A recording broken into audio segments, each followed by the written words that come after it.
In het tankstation van Surg staan er nou blikjes bier zonder alcohol. Hiermee willen de pomphouders aandacht vragen voor drankverkeer, want ze willen liek als wij restaurants net alleen nog alcoholvrij, maar ook echt bier verkeerpje.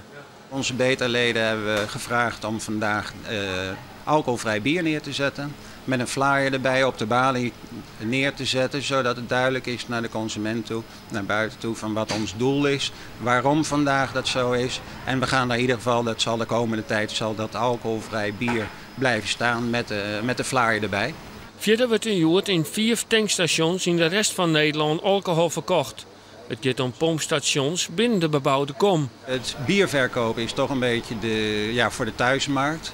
Tevens is het natuurlijk zo dat bij de tankstations binnen de bebouwde kom, daar zitten winkels omheen die al sinds jaar en dag bier verkopen. En of je nou het bier bij het tankstation ophaalt met de auto of bij de supermarkt, ja, dat is mijns inziens is dat geen verschil.